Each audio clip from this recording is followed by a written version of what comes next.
ရှင်းယူနဲ့ဝူတို့အောင်မြင်မှုကိုဂုဏ်ပြုဖို့စိန်ခံစားတောက်ဆိုင်တစ်ခုမှာအတူထိုင်တောက်နေကြပါတယ်။ရှင်းယူကစိတ်ကောင်းဝင်နေပြီးဝူကိုစနောက်ဖို့ဆုံးဖြတ်လိုက်ပါတယ်။သူမကဝူရဲ့မျက်နှာကိုကင်ပြီးငါနဲ့ညံရှိနှစ်ယောက်ထဲဘသူပိုလာလဲလို့မေးလိုက်ပါတယ်။ဝူကချက်ချင်းမဖြေနိုင်ပဲတိတ်ဆိတ်သွားပါတယ်။အဲ့ဒီအချိန်မှာရှင်းချန်ကိုပေးခဲ့တဲ့ဂတိကိုတတိယသွားပြီးမျက်နှာထားပြောင်းသွားပါတယ်။သူကရှင်းယူကိုဒီလိုမေးခွန်းမျိုးမမေးပါနဲ့။ကျွန်တော်တို့အိမ်တော်ရေးကစာချုပ်ပဲလို့ပြောလိုက်ပါတယ်။ရှင်းယူကဒီစကားကြောင့်စိတ်ထိခိုက်သွားပါတယ်။ရုတ်တရက်ရှင်းယူရဲ့ဖုန်းမိလာပါတယ်။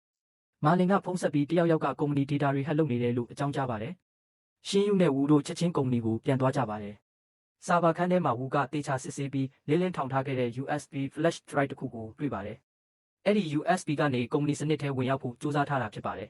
။ဝူကချက်ချင်းဖယ်ရှားလိုက်တာကြောင့်ဟက်လုပ်မဲ့အစီအစဉ်ပြတ်သွားပါတယ်။တစ်ဖက်မှာတော့ရန်ရှင်ကသူ့အစီအစဉ်ကြာရှုံးသွားကြောင်းသိရပြီးအရန်ဒေါသထွက်သွားပါတယ်။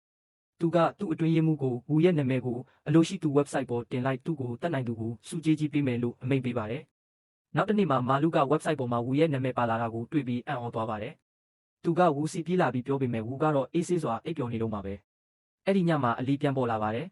။သူမကဝူကိုလှုပ်ဝက်လက်နက်နဲ့တိုက်ခိုက်ပေမဲ့ဝူကအလွယ်တကူရှောင်နိုင်ခဲ့ပါတယ်။ဝူအံ့ဩတာကအလီဟာသူ့ကိုဖမ်းဖို့မဟုတ်ပဲသူ့ရဲ့အစွမ်းအစကိုစမ်းသပ်ဖို့လာတာဖြစ်ပါတယ်။အလီကသူမလည်းအလိုရှိသူစည်ရင်းပေါ်မှာရှိတဲ့သူဖြစ်ကြောင်းဝန်ခံပါတယ်။အလီထွက်သွားပြီးမကြခင်မှာပဲကားအများကြီးရောက်လာပြီးလက်နက်ကင်လူတွေဝူကိုဖမ်းဖို့ကြိုးစားကြပါတယ်။ဝူကတယောက်တည်းတိုက်ခိုက်ပြီးအများစုကိုအနိုင်ယူလိုက်ပါတယ်။အဲ့ဒီအချိန်မာလူရောက်လာပြီးဝင်ကူညီပါတယ်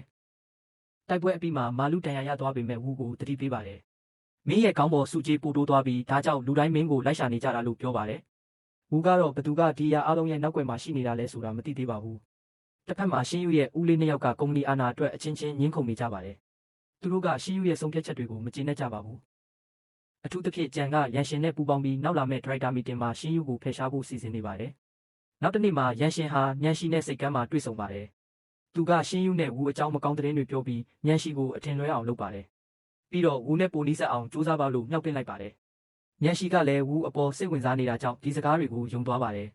။မကြခင်ညံရှိဟာရှင်းယူရဲ့ကုမ္ပဏီကိုရောက်လာပြီးလျံကိုသူမရဲ့စီးပွားရေးကိုယ်စားလှယ်အဖြစ်မိတ်ဆက်ပေးလိုက်ပါတယ်။ဒါကြောင့်ရှင်းယူဟာလျံနဲ့နေတိုင်းတွေ့ရတော့မယ့်အခြေအနေဖြစ်လာပါတယ်။လျံကတော့ရှင်းယူအနားပြန်ရောက်လာရလို့အယမ်းပျော်နေပါတယ်။ဒါပေမဲ့ရှင်းယူကကုမ္ပဏီအကျိုးအတွက်သာတီးခံနေတာဖြစ်ပါတယ်။လျံကမင်္ဂလာပွဲနေ့ကထွက်ပြေးခဲ့တာအတွက်တောင်းပန်ပြီးငါတို့ပြန်ဆနိုင်မလားလို့မေးပါတယ်။ရှင်းယူကတော့ဘာမှပြန်မဖြေပဲတိတ်ဆိတ်နေခဲ့ပါတယ်